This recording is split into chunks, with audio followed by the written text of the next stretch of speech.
Your hand pulls away from the pizza before your mouth says no. You're sitting at a table, people laughing behind you, and someone offers you the last slice like it's nothing. You're supposed to feel cared for. Instead, your body tightens, and you say, "No, I'm fine," so fast the room believes you before you do. From the outside, it looks polite, easy, normal. But that reaction may not mean you need nothing. It may mean your brain learned that wanting less keeps the room calmer. And that learned rule can follow you long after childhood ends. From the outside, this looks simple. You're the person who doesn't make the waiter come back. You don't complain about the table. You don't ask for the bigger slice. Someone asks, "What do you want?" And you say, "Whatever works," before your own preference even gets a vote. People may call that maturity. They may call it humility, calmness, independence, being easy to love. And sometimes, yes, it is kindness. But kindness has choice inside it. This feels faster than choice, like your answer was already selected before anyone asked the question. That distinction matters. There is a difference between being easy to help and being trained not to ask. In some families, the child who needs less creates less friction. Nobody has to say, "Don't need things." They just smile more at the quiet one. They praise the easy one, the one who doesn't interrupt the mood, the one who swallows disappointment like it's just another bite of dinner. Then adulthood rewards the same old trick. At work, nobody announces that help is forbidden.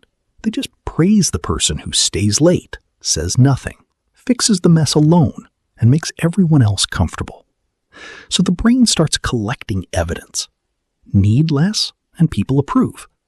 Ask less, and the room stays smooth. Want less, and nobody has to disappoint you. That is the rough little engine behind this pattern.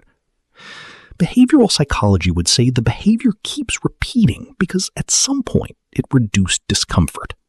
Simple, not harmless. Sometimes "I'm fine" really means "please don't make my needs a problem." And once that sentence becomes automatic, the harder question is not what you need. It is when your body learned that needing less was safer. At home, this can start without anyone yelling. You walk into the room with a feeling on your face, and nobody really meets it. You look sad, and someone changes the subject. You ask for help, and the air gets heavier. Not violent, not dramatic, just noticed. So your body starts taking notes. Need something, and the room tightens. Stay quiet, and dinner keeps moving. Want less, and nobody has to stop and figure out what to do with you. That is where the rule begins. Behavioral conditioning is the plain name for it. B.F. Skinner studied how behaviors repeat when they change what happens next. In everyday language, if staying small makes life smoother enough times, your brain starts choosing small before you even get a say. The brain repeats what once made the room safer. By adulthood, that old rule follows you into ordinary places. You refuse help before you feel the weight. You apologize before anyone is upset. You rehearse one simple sentence 5 times because asking directly feels like handing someone a bill they never agreed to pay. Work can make this uglier. Nobody says, "Don't need support here." They just praise the person who stays late, fixes the mess alone, and smiles through exhaustion. They call that dependable. They call the person who asks for help not a team fit, only with nicer words. So the old family rule gets a new adult costume. Need less, ask less, want less. Then nothing gets worse. But a rule that protected a child can start shrinking an adult. The problem is not that the rule exists. The problem is when you start calling it your personality. You're back at dinner, and someone asks where everyone should go next time. You shrug and say, "Anywhere is fine." People hear flexibility. But sometimes that sentence is not flexibility. It's preference removal. This is where the pattern gets harder to notice because it doesn't always look sad. Sometimes it looks helpful. Sometimes it looks polite. Sometimes it looks like being the easiest person in the room. The useful one handles things before anyone even asks. The plan, the mess, the awkward silence. The task everyone quietly hoped someone else would take care of.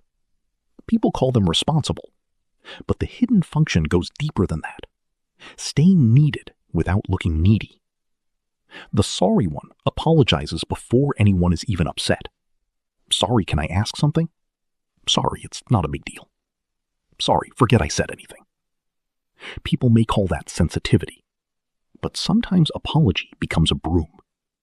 You use it to sweep conflict away before it even has the chance to exist. The fine one says, I'm fine. Anything is fine. And don't worry about me, until wanting something starts to feel rude. People call that easygoing, but easygoing people still have preferences. This is different. This is putting your wants on mute, so nobody else has to lower their volume. Being low maintenance is not the same as being at peace. A family may praise the child who never needs much. A workplace may reward the adult who never complains. The social lie is simple. If you are easier to deal with, you are easier to love. But approval is not the same thing as care. Nobody can reject a need you never show, but nobody can meet it either. And over time, people may learn your usefulness, your calm face, your quick apology, your ability to make the room feel easy, but not your limits, not your wants, not the exact moment you stopped being okay. So when someone asks what you need, the goal is not to suddenly become perfect at answering. That would be too much. The first step is smaller. Pause long enough to notice whether "I'm fine" is true or just familiar. Because people may call it independence, but independence still lets you receive help. People may call it peace, but peace does not make you disappear from your own life. Needing less is not the same as being at peace. Maybe this was not your personality at first.